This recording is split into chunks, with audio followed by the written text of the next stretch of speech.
Hello আমার দুষ্টুমিষ্ট বন্ধুরা, কেমন আছো তোমরা সবাই? আশা করি তোমরা সবাই অনেক ভালো আছো। বন্ধুরা, আমি আবারও চলে আসলাম তোমাদের মজা দেওয়ার জন্য নতুন একটি গল্প নিয়ে। আশা করি আজকের গল্পটি শুনলে তোমাদের হয়ে যাবে, তাই গল্পটি শোনার আগে অবশ্যই হেডফোন ব্যবহার করো। গল্পটি শুরু করার আগে বন্ধুরা, তোমাদের নিকট আমার ছোট্ট একটি অনুরোধ, তোমরা দয়া করে আমার চ্যানেলটি সাবস্ক্রাইব করে আমাকে সাপোর্ট করবা। হ্যালো বন্ধুরা, আমি রিহান চাকুরির জন্য ঢাকায় থাকি। আমার গ্রামের বাড়ি গাইবান্ধা জেলা। আমি বিয়েও করেছি গাইবান্ধা, আমাদের গ্রামের পাশের গ্রামেই। আমি একটা এনজিওতে ফিল্ড অফিসার হিসেবে কর্মরত আছি। বিয়ে করেছি গাইবান্ধায়। আমার শ্বশুর নাম গৌরাঙ্গচন্দ্র, পেশায় একজন কৃষক হলেও গত 5 বছর ধরে তিনি ওমান থাকেন। বিয়ে করেছি প্রায় 7 বছর আগে। আমার এক শালা ও এক শালি আছে, বয়স তাদের বেশি নয়। শালা সবে মাত্র ক্লাস 10-এ পড়ে আর শালি পরে ক্লাস 7-এ। বিয়ের পর আমার একটি ছেলের সন্তানও হয়েছে। বউ বাচ্চা নিয়ে আমি ঢাকায় থাকি। আমার স্ত্রী অনেক অমায়িক একটা নারী। সৌভাগ্যের ফলে হয়তো আমার ভাগ্যে এরকম জুটেছে সংসার, সন্তান আর পরিবার। এ নিয়ে আমার বউয়ের সারাবেলা কাটে। আজ আপনাদের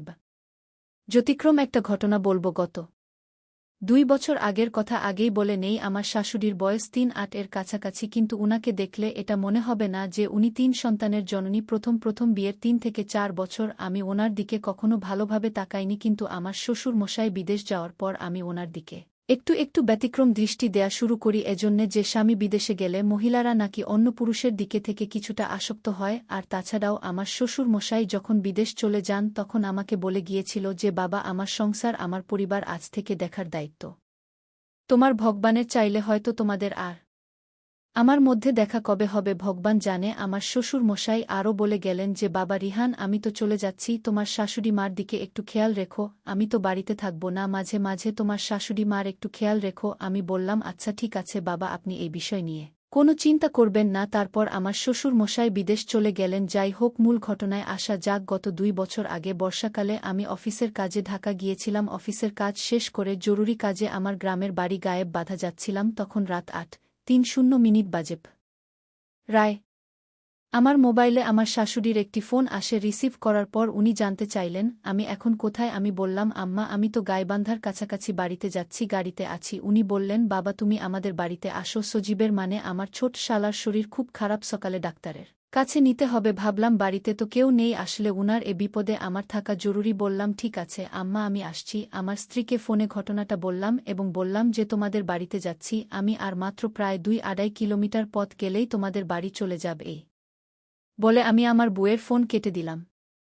গাড়ি থেকে নেমে রাত প্রায় 9:20 বেজে গেছে, বর্ষাকাল। তারপর আবারও লড়ছে ডিম। বাজারে নেমে রিকশা নিলাম। শ্বশুরবাড়ি পর্যন্ত গিয়ে পৌঁছতে রাত প্রায় 1-1টা বেজে গেছে। শাশুড়িমা আমাকে দেখে অনেক খুশি হয়েছে। ঘরে গিয়ে দেখি আমার শালার 101 ডিগ্রি জ্বর, ঘুমাচ্ছে। আমার শাশুড়ি মা আমাকে বলল, বাবা, তুমি কাপড় চোপড় পাল্টাও, আমি তোমার খাবার দিচ্ছি। শাশুড়িমা রান্নাঘরে চলে গেল। আমি হাত মুখ ধুয়ে খাটের উপর বসলাম। ততক্ষণে বিদ্যুৎ আসলো। শাশুড়ি খাবার টেবিলে খাবার দিয়ে আমাকে বললেন, বাবা, তুমি আসো, খাবারটা ঠান্ডা হয়ে যাবে। আমি দ্রুত গেলাম খাবার ঘরে। শাশুড়ি টেবিলের পাশে দাঁড়ানো। আমি খাওয়া শুরু করলাম। উনি বাসার সবার খবর জিজ্ঞেস করছেন। আমি খাচ্ছি এবং উত্তর দিচ্ছি। হঠাৎ আমার চোখ পড়ল শাশুড়ির দিকে। ওহ মা, এত সুন্দর! আমার শাশুড়ি আগে তো দেখিনি। সবুজ রঙের একটা শাড়ি পরেছেন। আজ হঠাৎ বিদ্যুৎ আবার চলে গেল। আমার শাশুড়ি মোমবাতি জ্বালিয়ে টেবিলে আমার পাশে এসে রাখছেন। পেছন থেকে ওনাকে মনে হলো যেন মধ্যবয়সী এক অপরূপ সুন্দরী। উনার চেহারার মধ্যে যেন অন্যরকম একটা মায়া আছে। আহ, এত নাদুস নুদুস, একেবারে উপভোগ করার মতো। তাকে দেখেই আমার মাথাটা নষ্ট হতে থাকল।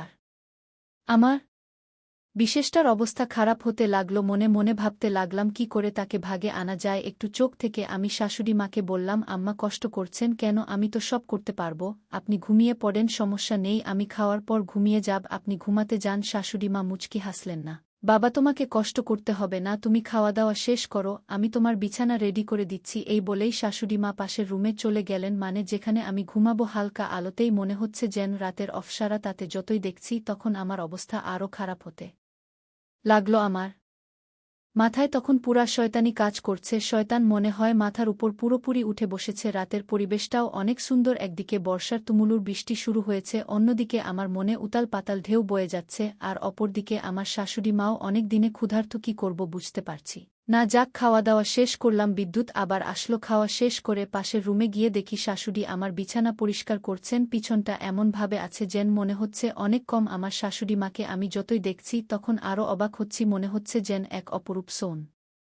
দর্জের এক মধ্যবয়সী পরী। অনেক চেষ্টা করছি ধৈর্য ধরার কিন্তু পারছি না, চোখে মুখে শুধু শাশুড়িমার দৃশ্যগুলো ভেসে উঠতেছে। তারপরেও আমি অনেক কষ্টে নিজেকে সর্বাত্মক কন্ট্রোল করার চেষ্টা করলাম। এর মধ্যে বিদ্যুৎ আবার চলে গেল কারেন্টের জ্বালায়, আর পারলাম না, এই যায় এই আসে বলেই উনি খাট থেকে নামছেন মোমবাতির খোঁজে। হঠাৎ অন্ধকারে আমার সাথে ওনার ভিন্ন রকম কিছু হয়ে যায়। আহ, কি ঘ্রাণ! মনে হয় বিদেশি সেন্ট দিয়েছে আমার শ্বশুর, মনে হয় আমার শাশুড়ির জন্য বিদেশি সেন্ট পাঠাইছে। সেন্টের ঘ্রাণে যেন আমার মনের মধ্যে আরও বেশি আকর্ষণ সৃষ্টি হচ্ছে, পাগল করা ঘ্রাণ যেন আমার নাকে সুটসুটি দিতে লাগল। উনি পাশের রুমে গিয়ে মোমবাতি জ্বালিয়ে আনলেন, বিছানা রেডি করে দিলেন। রাত প্রায় তখন 12:30 বাজে। তারপর উনি আমাকে বললেন, বাবা এখন তুমি ঘুমাও, আমি পাশের রুমে আছি, কিছু দরকার হলে আমাকে ডেকো বলেই উনি চলে গেলেন। আমি বিছানা শুয়ে পড়লাম, মাথা আবারও নষ্ট হয়ে গেল। খুব ইচ্ছে করছে এই বৃষ্টির রাতে ওনাকে ইচ্ছেমতো কিছু একটা করার, বাট মনে মনে অনেক সংখ্যায় আছি। তাছাড়া উনিও তো অনেক দিনের উপোস, বোঝা যাচ্ছে। খানিকক্ষণ পর বৃষ্টি আরও বেড়ে গেল। আমি অনেক চিন্তা করছি যে কিভাবে ওনাকে আরও একবার কাছে থেকে দেখতে পারি। আহ, কি সুন্দর তার ঘ্রাণ! মন খুব চাইছে তার এই সুন্দর ঘ্রাণ আর একবার উপভোগ করি বসে বসে। যদি ওনার সাথে সারারাত কথা বলতে পারতাম তাহলে নিজেকে মনে করতাম দেখতে শ্যামলা কালো চোখগুলো টানা টানা, কিন্তু অনেক সুন্দর লাগছে এই বয়সেও আমার শাশুড়ি মাকে দেখতে। যে সুন্দর লাগছে তার সাথে অন্য কিছু হলে না জানি কত আরাম লাগে, কত মজা লাগে। এই ভাবতে ভাবতে আমার বিশেষটার অবস্থা আরও খারাপ হতে লাগল। মাথায় একের পর এক বুদ্ধি আনতে শুরু করলাম। হঠাৎ সিদ্ধান্ত নিয়ে ফেললাম যেভাবেই হোক ওনাকে আমার আজ চাই, একটু শান্তি দরকার। এই রুম থেকে আসতে আস্তে ডাকতে লাগলাম, আম্মা কি ঘুমিয়ে গেছেন? আমার শাশুড়িমা বল, না বাবা এখনও তো ঘুমায়নি, কেন তোমার কিছু লাগবে? আমি বললাম, আম্মা মাথাটা প্রচণ্ড ব্যথা করছে। টাইগার বাম আছে? হ্যাঁ বাবা আছে, আমি নিয়ে আসছি। আহ, যেভাবেই হোক শাশুড়িকে আমার বশ করতেই হবে, মনে মনে ভাবলাম। সুযোগটা হাতছাড়া করা যাবে না। তারপর আমার শাশুড়িমা আমাকে বলল, বাবা তুমি এতক্ষণ কেন বলনি যে তোমার মাথা ব্যথা করছে? আগেই তো মালিশ করে দিতাম। এই বলে উনি মালিশ করার জন্যে আমার রুমে আসলেন, মশারিটা একটু সরিয়ে আমার খাটের কোণায় বসলেন। তারপর বললেন, দেখি বাবা মাথাটা সামনে আনো, আমি মালিশ করে দিচ্ছি। আমি বললাম, না আম্মা আমিই দিতে পারবো। কি বলো? আমি তো তোমার মা আর তুমি আমার ছেলে, তোমার মাথার হাত দিলে কি সমস্যা আছে? আমি বললাম, না না আম্মা আপনি কি বলছেন? আপনি 100 বার আমার মাথায় ভোলাতে পারেন, আমি এটা বলতে চাইনি, আমি বলতে চাচ্ছি।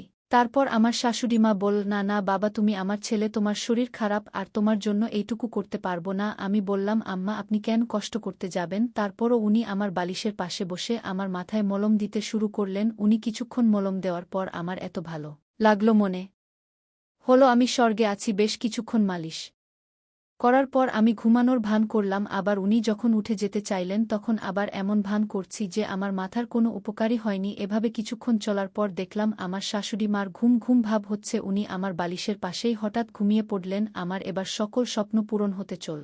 আর আমি মনে মনে ভাবতে লাগলাম, এটা দেখছি মেঘনা চাইতেই জল। আমিও ঘুমের ভান ধরলাম। কিছুক্ষণ ভান ধরে অন্ধকারে কিছুটা সামলে রাখলাম, যদিও মনে তখন অন্যরকম উতালপাতাল করছে। খুব ইচ্ছে করছে অন্য কিছু করার, যে কাজটা করলে মনে তৃপ্তি পাই। তারপরও কেন জানি একটু একটু ভয় করছে। আর মনে মনে ভাবছি এ সুযোগ হয়তো বারবার আসবে না, এখনই কাজে লেগে পড়ার সুবর্ণ সুযোগ। ঘুমের ভান করে আমি তার সাথে অন্যরকম কিছু করার চেষ্টা করলাম। উনি তো প্রচণ্ড ঘুমে মগ্ন। একটু একটু করে আমার তো আগুন জ্বলে উঠতে লাগলো। আমি আস্তে আস্তে ওনার সাথে আরও একটু ঘনিষ্ঠ হতে লাগলাম, অনেক আস্তে আস্তে, যেন টের না পায়। খুব সাবধানের সাথে যখন কিছু করার চেষ্টা করছি তখন আমার মনের ভিতরে আরও ভয় কাজ করছে। মনে মনে ভাবছি, যদি আমার শাশুড়ি মা টের পেয়ে যায় তাহলে তো হাটে হাড়ি ভেঙে যাবে আর আমি অনেক লজ্জা পেয়ে যাব। আমি তখনও আমার শাশুড়ি মার সৌন্দর্য মন ভরে দেখতে লাগলাম। ডিম লাইটের আলো মনে হলো যেন সিল্কি মারা আকাশের পরি। আর আমি চুপি চুপি আরেকটু ফ্রি হতে লাগলাম। আর তিনি প্রচণ্ড ঘুমের ঘোরে আমার আরও কাছাকাছি চলে এলেন। মনে হচ্ছে পুরোপুরি ঘুমেই আছেন উনি, আমার উল্টো দিকে শুয়ে আছেন। আর আমি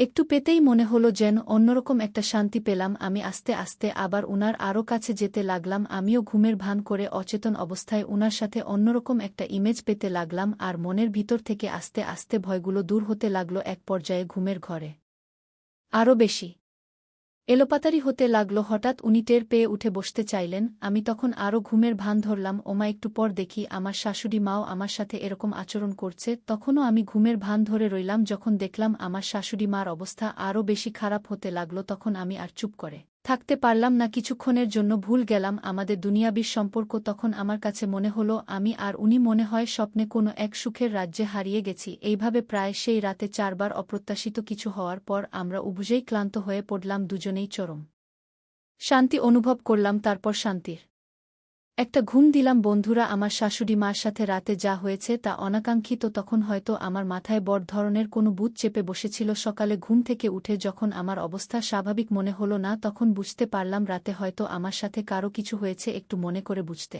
পারলাম যার সাথে হয়েছে সে আর কেউ নয় সে আমার নিজের শাশুড়ি মা তাই ঘুম থেকে উঠে উনার রুমে যেতেই উনি খানিকটা লজ্জা পেলেন আমিও রুম থেকে বের হয়ে তখন একটু একা একা চিন্তা করতে লাগলাম আর আমার নিজের কাছেই খারাপ লেগেছিল সহ্য করতে না পেরে আমি আমার শাশুড়ি মার কাছে ক্ষমা চাই লাগলাম আমি বললাম আম্মা রাতে অচেতন অবস্থায় ঘুমের ঘরে হয়তো আপনার সাথে আমার ভুল কিছু হয়ে গেছে আপনি আমায় ক্ষমা করে দেন আর কোনোদিন এমন হবে না তারপর শাশুড়ি মা আমাকে বলল না না বাবা কি বলছো তোমার কোনো ভুল হয় নাই তুমি তো আর জেনে বুঝে করছো না আর তাছাড়া আমার তো ভালোই লেগেছিল তারপর আমার শাশুড়িমা একটা মুচকি হাসি দিয়ে বলল বাবা তুমি চাইলে সারা জীবন আমার সাথে এইভাবে ফ্রি থাকতে পারো রাত্রে তোমার আচরণে আমি অনেক খুশি এবং অনেক সুখ পেয়েছিলাম তুমি যা করেছ ঠিক করেছ এতে আমার কোনো সমস্যা নাই আসলে তোমার সুর অনেক দিন ধরে বাড়িতে থাকে না আমারও একটু আত্মু মন চায় বাবা কিন্তু লোক লজ্জার ভয়ে আমি মন চাইলেও দূরে কোথাও যাই না এই বলে শাশুড়িমা রুমে চলে গেল আমি মনে মনে বললাম আরে বাবা এত মেঘনা চাই জল কোনোদিন তো ভাবতেই পারি নাই যে আমার শাশুড়িমা এত সহজে আমার ভাগে চলে আসবে একটু পরেই আমার শালা শালিরাও এসে হাজির তখন আমি তাদের সাথে বিভিন্ন বিষয় নিয়ে কথা বলা শুরু করলাম আমার শালা এখন আর ততটা অসুস্থ নয় শালা শালিও তারা স্কুলে চলে গেছে শাশুড়ি পাশের রুমে যাচ্ছে উনি গোসল করে পবিত্র হয়ে এসেছেন গোসল করে এসে আমাদেরকে নাস্তা বানিয়ে দিলেন আমি নাস্তা করে আমার বাড়ির উদ্দেশ্যে রওনা দ্বীপ ঠিক এমন সময় আমার শাশুড়িমা আমাকে বলল বাবা অনিল আবার যখনই তোমার মধু খেতে মন চায় তখনই আমাদের বাড়িতে চলে এসো আমি তখন শাশুড়িমাকে দেখে একটা মুচকি হাসি দিয়ে বাড়ি থেকে বের হয়ে চলে আসলাম তারপর থেকে আমার আর শাশুড়িমার প্রায় চলত এক অলৌকিক চন্দ্রলীলা বন্ধুরা আজকে এই পর্যন্তই আবারও আসব তোমাদের মধ্যে নতুন কোনো ভিডিও নিয়ে গল্পটি যদি তোমাদের ভালো লাগে তাহলে একটি লাইক দাও প্রতিদিন আমি মজা দেওয়ার জন্য একটা করে নতুন গল্প উপহার দিব তাই তোমাদেরকে অনুরোধ করে বলছি তোমরা যদি এইরকম ধরনের ইন্টারেস্টিং গল্প পেতে চাও তাহলে দয়া করে আমার চ্যানেলটি সাবস্ক্রাইব করো পরিশেষে তোমাদের সকলের সুস্বাস্থ্য কামনা করি ভিডিওটি দেখার জন্য তোমাদের সকলকে অসংখ্য ধন্যবাদ।